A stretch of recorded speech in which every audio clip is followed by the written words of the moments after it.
Welcome you all on the board of World Times. I, Tariq bin Gul Kakad, is on air to discuss how we can pass gender studies with flying colors and to score good. What are those recommendations and suggestions from the examiners of the gender studies, and what should be kept in mind while attempting any question in the gender studies? First thing, comprehension of the question is very fundamental. You should know the nature of the subject and as well as the nature of the question, the essence of the question. जब तक सवाल का जो crux और gist और dimension का पता नहीं चलता है, उस वक्त तक हम इस सब्जेक्ट के अंदर ग्रेसफुल मार्क्स नहीं ले सकते हैं। एग्जामिनर ने जिस एस्पेक्ट, जिस डायमेंशन में, जिस डोमेन में हमसे सवाल पूछा है, उस सवाल समझना is very fundamental. And second, उस सवाल को वाइल अटेम्प्टिंग द क्वेश्चन, उसके जो डिस्कोर्स है, उसका जो एसेंस समझने के बाद जिस डायमेंशन में सवाल पूछा गया है, उस डायमेंशन को माइंड में रख करके फिर हमने एक feminist approach, pro feminist approach के साथ, नॉट रेडिकल, हम कोशिश करेंगे एक मॉडरेट फेमिनिस्ट अप्रोच के साथ जा कर के इस सवाल को, किसी भी सवाल को जेंडर स्टडीज़ के अंदर हम अटेम्प्ट करेंगे। And the third important thing is वो ये है कि वाइल अटेम्प्टिंग एनी क्वेश्चन, जो एग्जामिनर ने हमसे पूछा है, इस कोई भी सवाल पूछा है, तो हमें उसके अंदर थ्योरेटिकल फ्रेमवर्क्स लेके आने होंगे, थेरीज़ लेके आने होंगे, जो जेंडर की थेरीज़ है। यही आपका सवाल जवाब कंट्रास्ट कर जाता है बाकी एस्पायरेंट से, जब आप थ्योरी लेके आते हो और फिर ख़ास तौर पर उस थ्योरी को आप अप्लाई करते हो, उस नॉलेज को आप अप्लाई करते हो अकॉर्डिंग टू द डिमांड और डिमांड्स ऑफ द क्वेश्चन। जो सवाल ने आस्क एस्पेक्ट है, उस एस्पेक्ट के मुताबिक आपने उस अपने नॉलेज को through the prism, through the theoretical frameworks, gender frameworks के ज़रिए से जा कर के आपने उसको अप्लाई करना है। तो वो इंपॉर्टेंट चीज़ है एप्लीकेशन ऑफ नॉलेज। समटाइम्स हमारे पास नॉलेज होता है, लेकिन उस नॉलेज को आस्क एस्पेक्ट या एस्पेक्ट्स या डायमेंशन में जो एग्जामिनर ने पूछा है, उस आस्क एस्पेक्ट और डायमेंशन के मुताबिक उसको अप्लाई करना, दैट्स वेरी इंपॉर्टेंट। और फिर एप्लीकेशन ऑफ नॉलेज करते वक्त हमें कॉन्टेक्चुअलाइजेशन ऑफ नॉलेज भी करना होगा कि इस नॉलेज को जिस कॉन्टेक्स्ट में पूछा गया है, आपने उस नॉलेज को आपकी टेलर्ड करना होगा, आपको उसको आपने मॉडिफाई करना होगा उस जो डिस्कोर्स ऑफ द क्वेश्चन है, डिस्कोर्स ऑफ द सब्जेक्ट है, उसके मुताबिक आपने लेके आना है। क्योंकि जो जेंडर स्टडीज़ है वो एक मल्टीडिसिप्लिनरी सब्जेक्ट है। It deals with different, it borrows the scholarships from different literature and as well as from the hard in the natural sciences and sociological sciences से जा करके वो बारो कर रहे हैं। तो keeping that the multidisciplinary nature of the subject, जब भी हम उस बाकी सब्जेक्ट का नॉलेज यहाँ पर अप्लाई कर रहे हैं, तो हमें उस क्वेश्चन की कॉन्टेक्स्ट के मुताबिक ही जा करके अप्लाई करना होता है। फिर जब भी आप कोई सवाल इस तरीके से जेंडर स्टडीज़ के अंदर कोई सवाल आप अटेम्प्ट कर रहे हो, तो उसके अंदर फंडामेंटल चीज़ों में से एक चीज़ ये भी है कि वो जो फेमिनिस्ट अप्रोच के साथ जब कोई आप अटेम्प्ट कर रहे हो, कोई आंसर दे रहे हो, उसके अंदर आपने सब्जेक्ट लैंग्वेज, जिसे जार्गन्स कहते हैं, ग्लॉसरी, एंड उस जार्गन को ज़रूर इनकॉर्पोरेट करना होगा। यही डिफ्रेंशिएट करेंगे आपकी जेंडर स्टडीज़ का पेपर बाकी सब्जेक्ट सोशियोलॉजिकल साइंसेज से डिफ्रेंशिएट करेंगे कि क्योंकि इस सब्जेक्ट का अपना एक स्पेसिफिक जार्गन है, एक स्पेसिफिक लैंग्वेज है।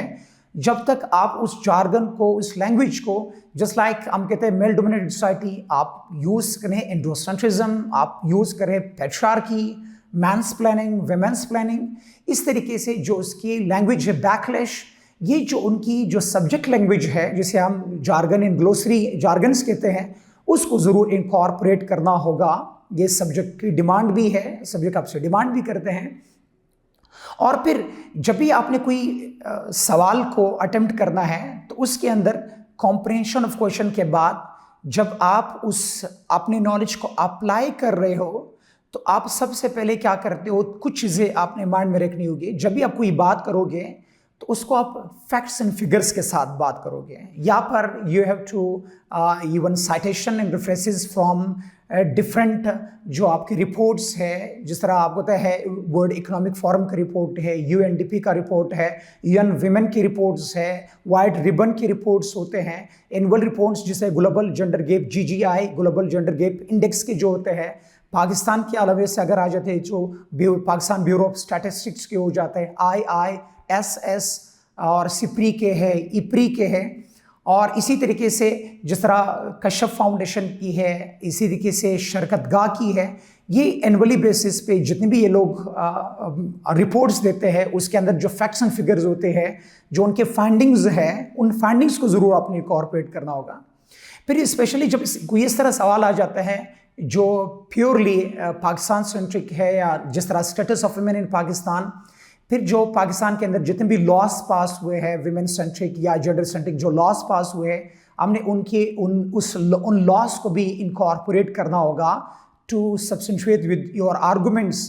जितने भी गवर्नमेंट के इनिशिएटिव्स है, जितने भी गवर्नमेंट ने अभी तक जो इनिशिएटिव लिए है विमेन की एम्पावरमेंट के लिए है, और टू रिवैम्प द स्टेटस को ऑफ विमेन इन पाकिस्तान, उस करने के लिए जितने भी गवर्नमेंट के इनिशिएटिव्स है, प्रोग्राम्स है, वहाँ से हमें रेफरेंस करना होगा, साइटेशन करना होगा, क्योंकि रेफरेंस एंड साइटेशन के बगैर आप कभी भी अच्छा स्कोर नहीं कर सकते हो। जब भी आप कोई बात करोगे तो फैक्ट्स के साथ आप उसको बेक करोगे, फैक्ट्स के साथ आप कुछ बात करोगे। जिस तरह आप कहते हैं एक पॉइंट है, PEC पॉइंट है, फिर उसके बाद एलिबोरेट करना है थोड़ा सा, फिर साइटेशन करना होगा। समटाइम्स PEF पॉइंट है, एलिबोरेशन एंड फैक्ट देना होता है। समटाइम्स PER पॉइंट है, एलिबोरेशन एंड रेफरेंस देना होता है। समटाइम्स होता है PEC पॉइंट है, एलिबोरेशन एंड केस स्टडी है। केस स्टडीज बड़ी इंपॉर्टेंट है। वैसे हमें 3 रिकमेंडेड जो केस स्टडीज़ है कोर्स के अंदर है, जिस तरह मुख्तार माई का है, शर्मिन ओबैद चुनाई का है, मलाला यूसुफजई का है।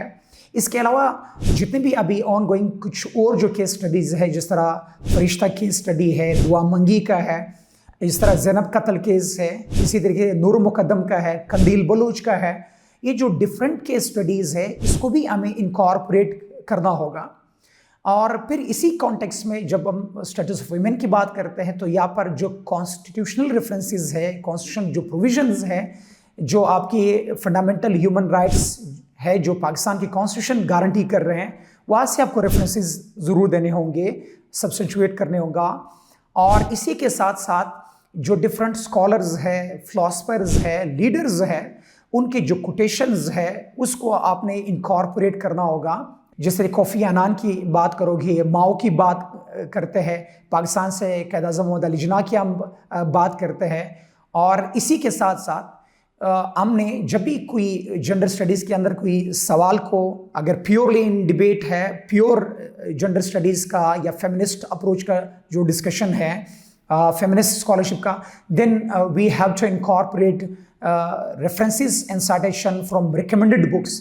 जो फेडरल पब्लिक सर्विस कमीशन के रिकमेंडेड बुक्स हैं, उन रिकमेंडेड बुक से भी आप एक्चुअली तौर पर क्या करोगे, इनकॉर्पोरेट करोगे उसके अंदर, आपके सवाल के अंदर। और उसी के साथ साथ जो great feminist scholars and thinkers हैं, जो उनकी एक्टिविस्ट हैं, उनकी भी जो स्कॉलरशिप जिसे हम कहते हैं feminist scholarships and feminist scholars, उनकी भी किताबों का हवाला देना है। हमने उसकी book reviews and book summaries जो है वो अपने सवाल के अंदर इनकॉर्पोरेट करना होगा आपको। इस तरीके से हम एक अच्छा स्कोर कर सकते हैं। जस्ट लाइक मेरी wollstonecraft है, abdication of the rights of women है, जेन ऑस्टिन है, प्राइड एंड प्रेजुडिस है, और इसी तरीके से जो जूडिथ लॉर्बर है, night to his day, the social construction of gender, और शोलामित फायरस्टोन है, डायलेक्टिक्स ऑफ सेक्स जो किताब है वो है, विच मैनिफेस्टो है। इसी तरीके से सिमोन डे beauvoir का जो किताब है द सेकेंड सेक्स, बेटी फ्राइडेन का किताब है फेमिनाइन मिस्टीक की। जब हम बात करते हैं पाकिस्तान के अंदर विमेंस प्लानिंग किताब है, शरीर रहमान की जो कंपाइलेशन है। इस तरीके से जो ग्रेट फेमिनिस्ट स्कॉलर्स है, फेमिनिस्ट स्कॉलरशिप्स है, हमने इनको इनकॉर्पोरेट करना होगा। बेला हुक है, इस तरीके से आ जाती है, वर्जिना ऑल्फ जा कर के आ जाती है, इस्तर बोसरब की यहाँ पर रेफरेंसेस एंड साइटेशंस हम करेंगे, उन किताबों से रेफरेंस करोगे। जब आप बात करोगे साइटेशन से, जब साइटेशन करते हो, रेफरेंसेस करते हो, तो हम उन feminist scholarships and feminist books को इनकॉर्पोरेट करेंगे। और इसी तरीके से जो जेंडर स्टडीज़ के अंदर जब हमने एक अच्छा स्कोर करना है, उसके लिए इम्पोर्टेंट ये चीज़ भी वेरी इंपॉर्टेंट है कि आप उसके अंदर जो अप्रोच रखोगे, अप्रोच का आपका थ्रू आउट एक मॉडरेट फेमिनिस्ट अप्रोच रखना होगा। रेडिकल, ज़्यादा रेडिकल भी नहीं होना है, मॉडरेट फेमिनिस्ट अप्रोच के साथ जाना है। और यहाँ पर तो मेल शाउनिज्म एंड पैट्रियार्की का तो आपने सोचना भी नहीं है, नेवर एंड एवर यू आप उसको फेमिनिस्ट अप्रोच के साथ ही आपको जाना होगा। उसके साथ जो पैट्रियार्कल थॉट्स है, पैट्रियार्की है, उसको आपने कभी भी इनकॉर्पोरेट नहीं करना होगा, उनकी लेंस से आपको अवॉइड करना होगा।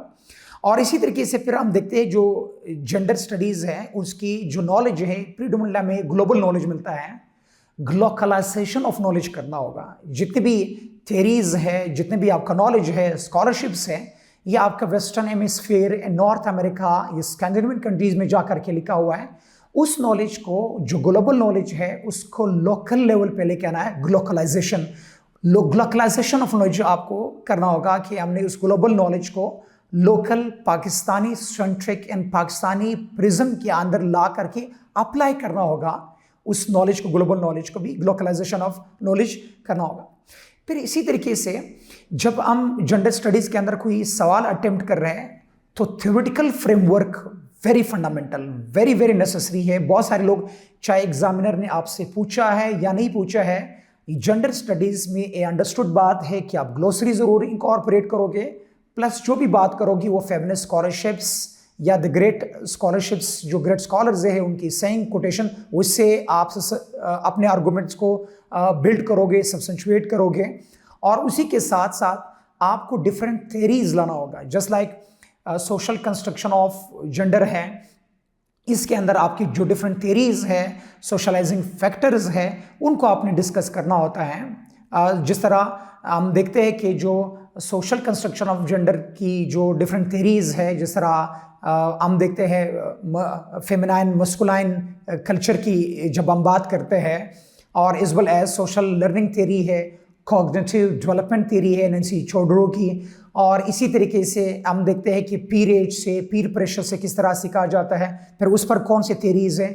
ये थ्योरेटिकल फ्रेमवर्क के अंदर अगर हम आते हैं, जो आपका सब्सटेंस अब्यूज़ थ्योरी है, जब हम जेंडर बेस्ड वायलेंस की बात करते हैं, तो जेंडर बेस्ड वायलेंस थीरीज या जेंडर बेस्ड वायलेंस की डोमेन के अंदर जब हम आते हैं तो सबसे पहले what is gender based violence, और सीडा ने इसके मुताबिक क्या डेफिनेशन बताया गया, what are the forms of different violence, कौन कौन से वायलेंसेस होती है, जिस तरह फिजिकल वायलेंस है, और साइकोलॉजिकल वायलेंस है, या इमोशनल वायलेंस है, सेक्सुअल वायलेंस है, कल्चरल वायलेंस है, स्ट्रक्चरल वायलेंस है, और इकोनॉमिक वायलेंस या फाइनेंशियल वायलेंस है।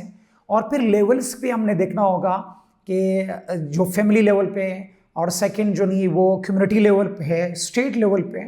और फिर जो जेंडर बेस्ड वायलेंस की थ्योरीज है, यहाँ पर अक्सर बहुत सारे एस्पायरेंट जो है वो थ्योरीज इनकॉर्पोरेट नहीं करते कि एग्जामिनर ने नहीं पूछा है तो इसलिए इनकॉर्पोरेट नहीं करते हैं।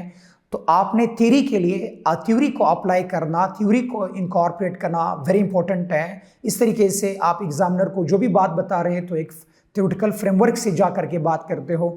फॉर एग्जांपल अगर जेंडर बेस्ड वायलेंस की बात करते हैं तो cycle of intimate partner violence theory है, मैरिटल पावर थ्योरी है, इस तरीके से power and control wheel theory है, और इस तरह सेंड्रा बेम की जो थ्योरीज है, जो जेंडर स्कीमा थ्योरीज इसके अंदर आ जाता है, ट्रॉमेटिक बॉन्डिंग थ्योरी आ जाते हैं, और रिजबल्ट की थ्योरीज जा करके आ जाता है, इकोलॉजिकल थ्योरीज आ जाते हैं।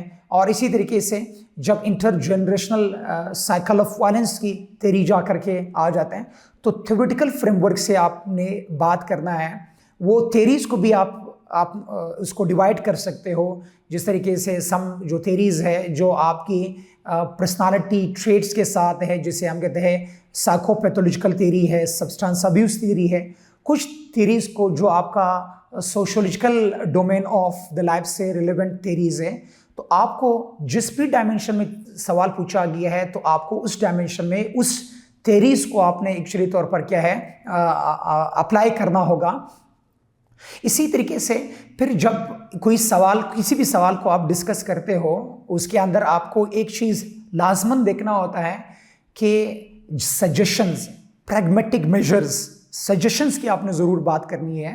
दैट शुड बी प्रैग्मेटिक, और कि क्या सजेशंस लेने चाहिए। उस सजेशन को फिर आपने हायरार्की वाइज डिवाइड करना होता है कि किस लेवल पे कौन से सजेशंस आप देते हो। तो जो प्रॉब्लम्स हैं उनकी हम साथ साथ उनकी फिर सॉल्यूशंस भी दे देते हैं। प्रैग्मेटिक मेजर्स जो स्टेट को लेना चाहे, सोसाइटी को लेना चाहे, किन किन लेवल्स पे हमें उन प्रैग्मेटिक मेजर्स को लेना होता है।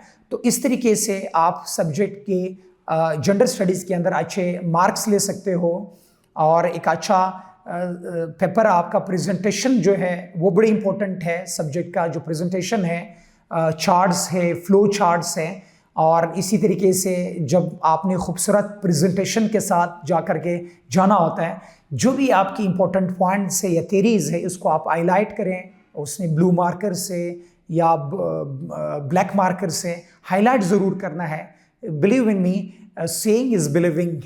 तो जो दिखता है वो बिकता भी है। तो आपने प्रेजेंटेशन पेपर को प्रेजेंटेबल ज़रूर बनाना है, उसको आई कैची ज़रूर बनाना है with your knowledge and as well as with presentation of your arguments and your ideas. I wish you lots of luck you all for upcoming exams. Thank you and have a good time.